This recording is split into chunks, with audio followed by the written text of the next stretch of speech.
If you're new to this podcast, my name is RuthAnn.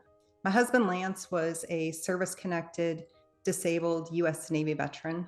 He was sick for 25 of the 27 years we were together, and the last 12 years of his life, I was his full time caregiver. I often wondered if the people treating Lance, doctors, residents, usually the residents, sometimes the physician's assistants, realized that he was a human being and not a science experiment. That whatever they did to him or whatever they prescribed, he was going to have to live with when he walked out of that office, that we were going to have to live with it. Did they realize it? Did they even care? I've been very fortunate in my own life to have been, I would say, extraordinarily healthy. When I look at many people that I'm around and, I hear that maybe they've gone through one thing or another, different um, struggles with their health. I don't have a lot to relate to because I have been so blessed with good health, and so have my kids. So I've really limited experience with this. But all that to say, I do watch other people and I see what they go through. And this has crossed my mind on many occasions. I know someone who's gone through a lot of health struggles with her son, and he they were just these like vague symptoms that they didn't necessarily lead to anything very obvious. So there were a lot of tests and a lot of specialists and a lot of back and forth and searching. And I just remember thinking at one point, is he just a guinea pig that they're running all these tests on to try and um, like see what they can find? Or are they actually looking for an answer? Are they really looking for a solution? Or are they just using him as a test subject? Like, I genuinely thought that. And so I think this is a really important conversation because these are not fun things to say out loud, to question the intentions of somebody who has sworn their life to trying to help people get better. So it's kind of a tough thing to say. So I'm glad that we're saying it, even though it is maybe a little uncomfortable. Well, we encountered many people who didn't have the best intentions. And I'll talk about some of those things throughout these episodes. Today, I've got a couple of things that I want to talk about, but Lance, from the early days, he used to go to all of his appointments himself because he was sick for over 25 years while we were married. And in the beginning, we were both working after he got out of the Navy. So he would go to the doctor appointments by himself unless he needed a driver, if he had some kind of a test and he needed sedation or whatever, or if we were getting the results. Otherwise, he would go by himself. And he would come home from those appointments and he would be so upset and he would say, I'm not even sure that they realize that I'm a human being. Sometimes I feel like a guinea pig. Well, we don't know. Why don't we try this? And because he had such a rare blood cancer, there wasn't really anything to treat it. There had been very few studies on it at the time. And he just always asked me, do you think anybody even cares about this? Because I don't even feel like I'm a human being. And that only got worse as his disease progressed, as his cancer progressed. One time we were sitting in the emergency room. He had countless visits to the ER. I don't even remember. I stopped counting at 50, and that was several years before he passed away. So most of the time he got admitted into the hospital when we went to the ER. So this time we knew that he was going to get admitted. We were just waiting for them to get all of their stuff together to figure out what they were going to do. And the group of residents was all standing outside of his little area where he was in the emergency room, and we could hear everything that they were saying. And they were looking over some lab results, and they were trying to determine if there was something really rare going on with his blood. And they were all so excited about it because it was something that they had read about, but it was something that none of them had ever seen yet because they're just young. And someone from the team came up to them and said, "Oh, it's not that." And you could just visibly see all of their bodies just kind of go, "Oh." And they said it out loud, "Oh, darn it. We were looking forward to studying this." And one of them looked at me and must have seen the look on my face and said, "We're glad for you that you don't have it. But, for us, this is why we went to school." And I thought at the time, this is a human being. And it wasn't just Lance. I was affected by this just as much as he was. I was the one that had to take care of him. So Lance and I were the ones that lived with this all the time. As soon as we left, we were carrying whatever it was with us. They got to go on about their lives and do whatever it was that they were doing and not ever think about it again. And that was one of the things that bothered me so much about him being in a teaching hospital was the bedside manner of the residents. These are human beings that you're dealing with. They're not science experiments. They're not guinea pigs. These are people, human beings. Can we please treat them like they are human beings? I can't even imagine having to go through that. It's like I said, I'm so incredibly blessed, and it is not lost on me how fortunate I am to have had the health that I've had, and my husband and my kids. Like, we've been so fortunate. And I hear these stories, and like I said, I've just watched from the sidelines different people deal with these similar scenarios. And it seems to me, and maybe you can speak to this, a good doctor that is very patient centered and whose intent is to, as quickly as possible, find the best solution for that individual patient to make their life as good as it can be and bring as much healing to them as possible. Like, that kind of doctor seems like they would be worth their weight in gold.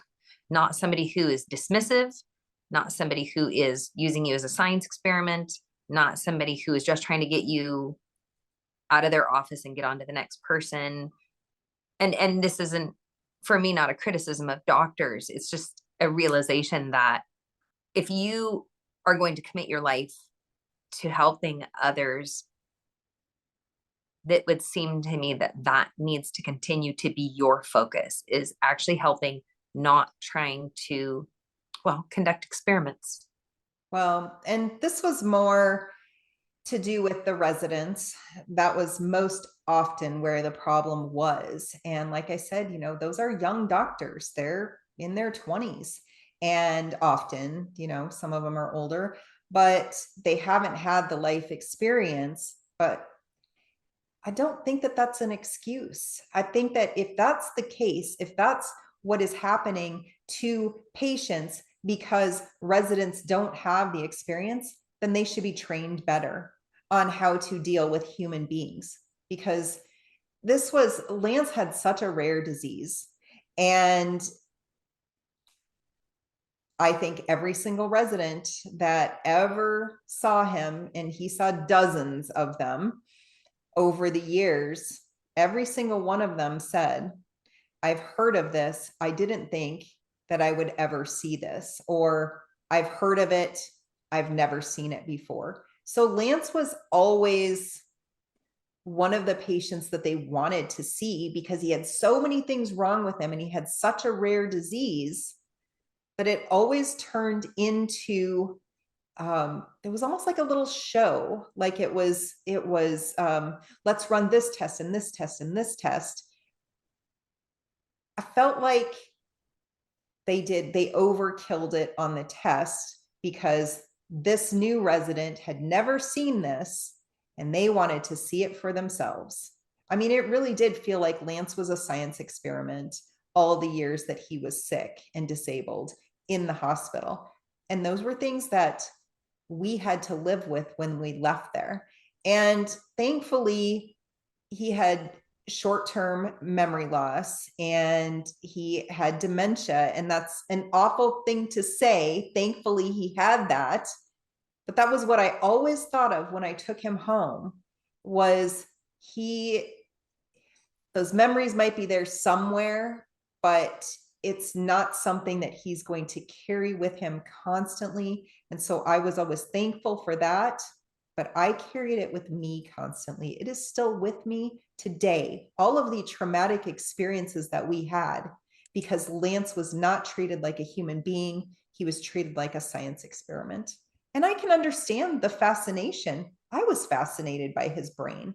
I was fascinated by the things that were happening to him, and that he got up every day with a smile on his face, and he loved people and he loved life and he wanted to live. That fascinated me, that he could have that many things wrong with him and still want to get out there and live. But I also recognize that he was a human being. And that's what life is about. It wasn't about him being there to serve somebody else's curiosity, which is what it felt like for so many years. And I just dreaded all of our trips to the hospital because I knew that the possibility of that happening again was very high because it happens so often.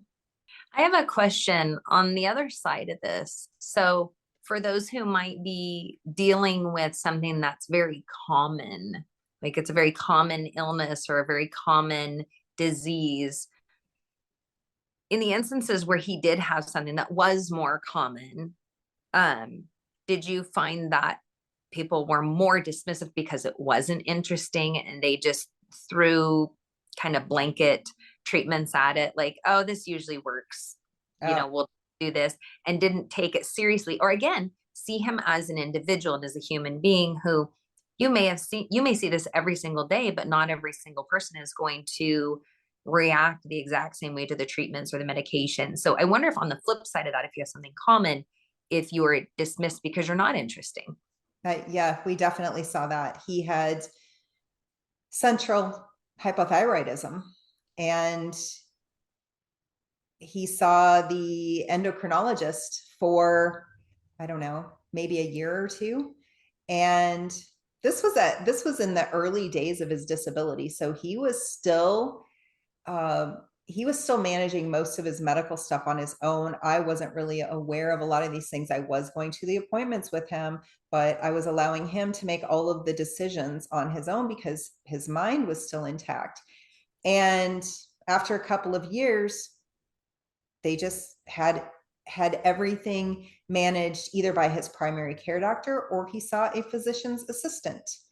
And I knew that there was something going on with his thyroid. It was probably about 10 years after his hypothyroidism diagnosis. And they wouldn't let me in to see the endocrinologist, and they wouldn't let Lance in. I was the one that made the appointments, but they wouldn't let him go in to see the endocrinologist because they figured it could just be handled by the physician's assistant. And it turned out that he was being treated for the wrong type of hypothyroidism, and he was only on half of the recommended dose that he should have been on. And that was creating a number of the symptoms that affected his quality of life. His life could have been so much better for 10 years because they figured it was something that was not a big deal and they wouldn't allow him to see the endocrinologist. So yes, that definitely happens. What would be your advice to someone who's going through this? Or I hate to even ask this question because I don't know that it's really productive, but if you could go back and tell RuthAnn then, like, here's how you can handle this that might provide a better result. Like, is there something, I don't want to say that you would have done differently, but what have you learned through it that you would like to share with others who might be in the same situation?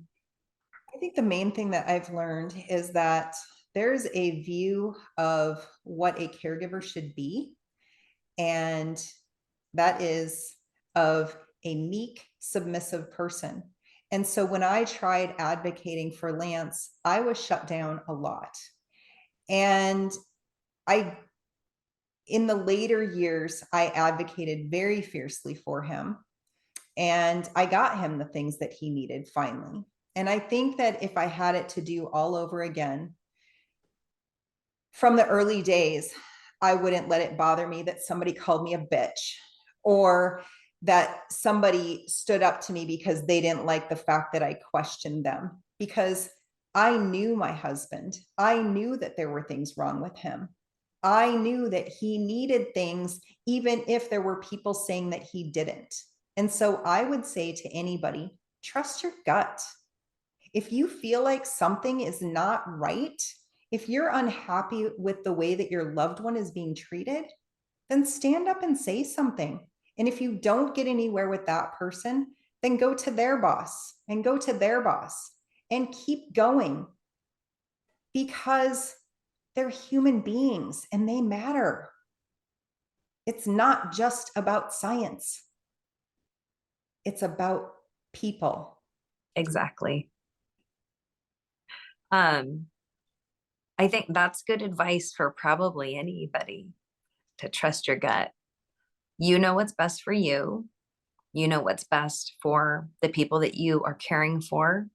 You know what's best for um, anybody for whom you have the opportunity to advocate. Trust your gut, and don't let your own self-doubt get in the way of what's best for the people you love the most. Well, not only that, but don't let people gaslight you into thinking that it is you, because I had that happen to me a lot. Well, I think that's enough for today. I've got lots of stories, so I'll be sharing stories until I run out. Thanks for joining me, Jenna. I'll see you next time. All right. Thank you. Bye.